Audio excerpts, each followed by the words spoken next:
और अदिति दोनों सौतेली बहनें थी। सुकन्या की माँ आशा का उसके बचपन में ही देहांत हो गया था। उसके पिता मनोहर ने दूसरी शादी की और सुकन्या की सौतेली माँ सरिता के घर में आ गई। सरिता ने आते ही पूरे घर को अपने कब्जे में कर लिया। वो हमेशा सुकन्या से पहले अपनी सगी बेटी अदिति पर ध्यान देती थी। मम्मी ये देखो मेरा नया सूट, शाम के फंक्शन में ये कैसा लगेगा? ये तो बहुत सुंदर लग रहा है, रानी लगेगी बिल्कुल मेरी बेटी। मम्मी वो सुकन्या को क्या दोगी पहनने के लिए? वो भी तो हमारे साथ शादी में जा रही है, पहन लेगी कुछ भी जो उसका मन होगा। मेरे पास इतने पैसे नहीं है कि मैं उसके लिए भी नया सूट खरीदूं। वैसे भी तुम्हारे पापा का इतना काम नहीं बचा। मेरे लिए तुम्हें नया सूट लेकर देना जरूरी था। बहुत लोग आएंगे वहाँ, क्या पता कोई तुम्हें अमीर घर का लड़का पसंद कर ले।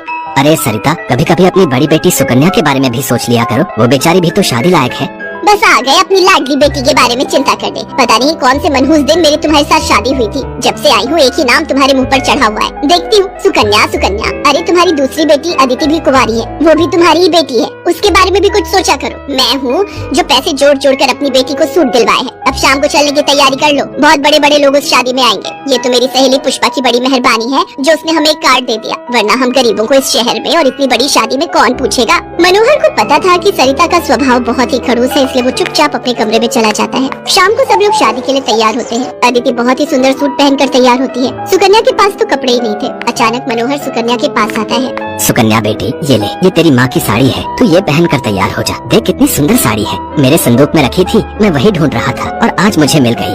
पिताजी ये माँ की साड़ी सचमुच, ये साड़ी तो बहुत सुंदर है। शुक्रिया पिताजी, आज आपने माँ की ये साड़ी देखकर मुझे बहुत खुशी दी है। हाँ बेटी, अब ये साड़ी पहनकर जल्दी से तैयार हो जा, देखना तब से सुंदर लगेगी मेरी बेटिया। सुकन्या अपनी माँ की साड़ी पहनकर तैयार हो जाती है। सब लोग शादी में पहुँचते हैं। सरिता जानबूझकर अदिति को ही आगे कर रही थी ताकि वहाँ लोग अदिति को ही देखें। तभी एक बहुत ही बड़े परिवार के लड़के आशीष की नजर सुकन्या पर पड़ती है। सुकन्या बिल्कुल अकेली खड़ी थी। वो लड़का उसके पास आया और उससे बात करने लगा। हेलो, मेरा नाम आशीष है और आपका? जी मेरा नाम सुकन्या है। अच्छा नाम है आपका। वैसे आप यहाँ अकेली क्यों खड़ी हैं? चलिए ना, वहाँ डांस फ्लोर पर सब लोग डांस कर रहे हैं। आशीष को सुकन्या से बात करता देख सरिता आशीष के पास आती है। सुकन्या बेटा, तुम्हारे पापा तुम्हें बुला रहे हैं, इनके साथ अदिति डांस कर लेगी। अब हाँ, क्यों नहीं, प्लीज। मनोहर ने तो सुकन्या को बुलाया ही नहीं था। ये सब तो सरिता की चाल थी। थोड़ी देर बाद सुकन्या फिर से खड़ी थी। अदिति आशीष के साथ डांस करने लगती है। आशीष अभी भी सुकन्या की तरफ ही देख रहा था। शायद उसे सुकन्या पसंद आने लगी थी। आशीष पूरी शादी में सुकन्या से बात करने की कोशिश करता रहा, पर बार बार सरिता अदिति को बीच में लाने लगी। पर आशीष के मन में तो कुछ और ही चल रहा था। एक दिन जब सुकन्या घर के काम कर रही थी तो अचानक मनोहर के साथ आशीष और उसके माता पिता आ जाते हैं। सरिता, जाकर जल्दी से चाय नाश्ते का इंतजाम करो। घनश्याम जी अपने बेटे आशीष का रिश्ता हमारी सुकन्या के लिए लेकर आए हैं। क्या सुकन्या के लिए आशीष का रिश्ता? ये कैसे हो सकता है? मनोहर की बात सुनकर सरिता चौंक जाती है। सुकन्या तो घर की झाड़ पोंछ में मैले कुचैले कपड़ों में मानो ऐसी लग रही थी जैसे कीचड़ में कमल। वहीं अदिति सोफे पर आराम से बैठी थी। सब कुछ आशीष और उसके माता पिता के सामने था। सुकन्या बेटिया, जाओ जल्दी से तैयार हो जाओ। अदिति, जाओ अपनी दीदी को तैयार कर दो। कोई जरूरत नहीं है तुम्हें उसे तैयार करने की। तुम उसकी नौकर नहीं हो जो उसे तैयार करो, अपने आप हो जाएगी तैयार। ये रिश्ता उसके लिए आया है, अदिति उसकी नौकरानी नहीं है। अंदर चल रही सरिता और मनोहर की बातें थोड़ी थोड़ी आशीष और उसके माता पिता के कानों में आ रही थी, इसलिए मनोहर बाहर आ जाता है।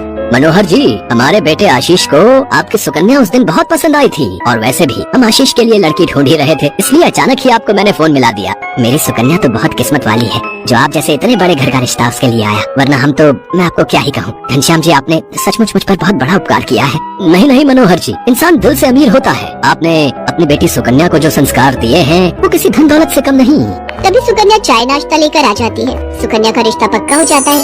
भाई साहब, हमें आपकी सुकन्या बहुत पसंद है। हम तो जल्द से जल्द शादी करके सुकन्या को अपने घर की बहू बनाकर ले जाना चाहते हैं। बस आप शादी की तैयारियां कीजिए। आशीष के माता पिता के मुंह से ये बातें सुनकर मनोहर की खुशी का ठिकाना नहीं था। सुकन्या आज एक बहुत बड़े घर की बहू बनने जा रही थी। आशीष के माता पिता रिश्ता पक्का करके चले जाते हैं। कुछ दिनों बाद सुकन्या की शादी की तारीख निकल आती है। सरिता, मैं देख रहा हूँ जब से सुकन्या की शादी पक्की हुई है तुमने सुकन्या से बात तक करना छोड़ दिया है। ये ठीक नहीं। तुम अपनी बेटी की शादी करो, मैं इस शादी में कोई हाथ नहीं लगाऊंगी। ये रिश्ता मेरी बेटी के लिए था। मैं चाहती थी आशीष के साथ अपनी बेटी का रिश्ता करना, पर तुम्हारी उस सुकन्या ने सब काम खराब कर दिया। ये तुम गलत कह रही हो सरिता। सुकन्या के लिए आशीष के माता पिता खुद से रिश्ता लेकर आए हैं। तुम्हें तो खुश होना चाहिए। तुम क्यों सौतेलापन सुकन्या के साथ रख रही हो? तुम्हें तो उसकी सगी माँ बनकर उसे विदा करना चाहिए। मैं इसलिए तुम्हें उसकी माँ बनाकर लाया था, वरना क्या? क्या कहो तो मैं अभी ये घर छोड़कर चली जाती हूँ। बोलो। मनोहर की बात